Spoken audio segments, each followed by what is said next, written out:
Okay, so I may kind of be hard to hear because I'm waiting for the bus. But this is gonna go into one of my last couple videos before my quote-unquote grand disappearance. And so, something I completely forgot to mention, or at least I'm pretty sure I forgot to mention, with the last video, with the, the part 2 of the adoption issues or whatever it was titled.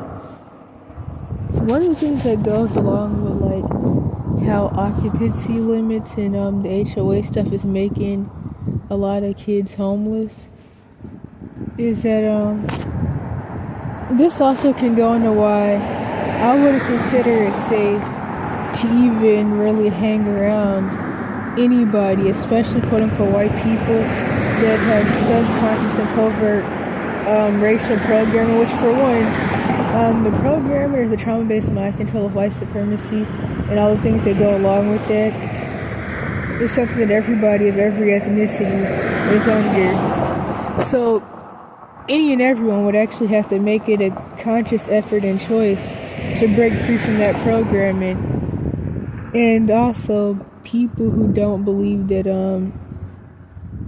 NAGIS, the KKK Freemasons, Boule House nigger Freemasons, racism, etc. People that don't believe that those things exist, those are people really worth avoiding, because you can end up in some really dangerous situations and they'll either play dumb or act like they don't understand it's a racial situation.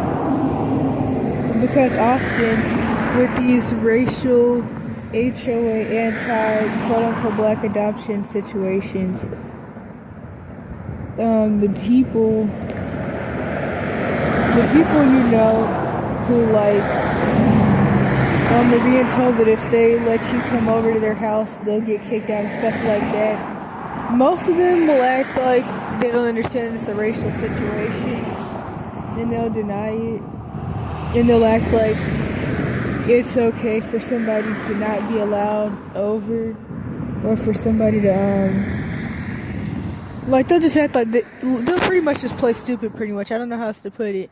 They'll act like they don't see the actual issue and problem with being told that if you let this person come over to your house or whatever, or if this person's even seen near the neighborhood, we're gonna kick you out. They act like they don't see the problem with that and that nothing's wrong with it, and that they'll even try to pretend that it's just like a part of following rental agreements, quote unquote.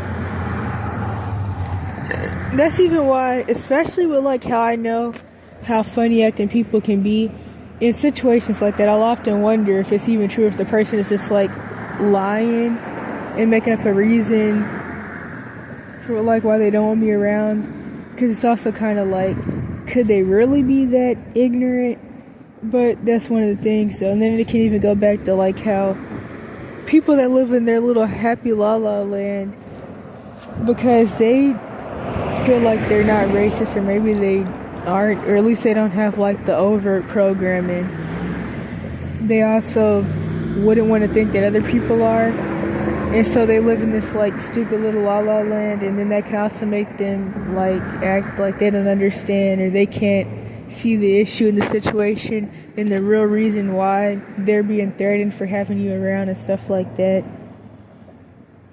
Which can even go back to why avoiding let me help you lunatics and accepting the fact that having quote-unquote parents isn't safe is a good thing. And then also, if somebody is trying to play family and play house with you, or they claim they want to, another one of the things with that is like, are they just doing it to make themselves feel better and look good? And are you like gonna be supposedly having like adoptive parents and family, but you're still pretty much going to be living life and struggling and have to fend for yourself and figure things out for yourself with no help, as if you were still living by yourself in a, I don't know, like the desert or something, with nobody else in a 1,000 mile radius.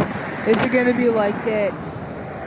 And something that I learned, something that I've always felt ever since, forever pretty much, is that you're actually more alone the more people that are around. Like, the more people that are around, the more alone I actually am. That's something I realized a long time ago. And I feel like that could be a common issue when it comes to like these types of let me help a lunatic or quote unquote help type situations. Like I even think back to the Ms.S and J situation where like Jay would need to like leave the house to get food because like I realized a long time ago, even in my previous situation, people that have houses often don't have any food because all their money has to go towards the bill so they're not homeless. So actually, when you live inside of a house, access to food is even harder to get. And that's the funny thing about that. But anywho. But the thing was, Miss S wouldn't want Jay to go anywhere or leave because she wants to hold people captive in her house, in her cult. So Jay couldn't go anywhere and do the things that she needed to do. And she didn't really have any help to do it most of the time because typically Miss S wouldn't want her to leave. But also people like this don't really trust you, but they want to tell you that you have trust issues. So sometimes it's the opposite. They don't want to leave you in their house alone because they feel like you may steal something, even if they don't really have anything to steal, like the Miss S situation and how she was like worried about Jay taking stuff, which honestly I don't know how Jay would take anything because she could barely walk. But yeah, so that's another thing with that. I'm trying to think if there's anything else I could say. But it all goes back to not straddling the fence. Straddling the fence, sitting on the fence, all that stuff is never really going to work. You either have to full-blown do natural living, or you do have a support system and you're going to be able to live the stereotypical, quote-unquote, normal, functional society matrix life, which a lot of people never really have that, never really in the matrix to begin with. But it's like if you don't have a family, you cannot live in the matrix and it's just not going to work. Or you're going to be one of those millionaires that jumps off a cliff. So even if you do make it to the top of the matrix and you do what society claims you're quote unquote supposed to do, it's still going to be really depressing anyways. That's why there's no point in straddling the fence. You're either inside or you're outside. You either have a family or you don't. Trying to pretend you do when you don't doesn't lead anywhere good either. You have to become just like them or worse to survive around them. And if you're the scapegoat, you're always going to be the scapegoat and they're going to end up driving you insane and unaliving you anyways.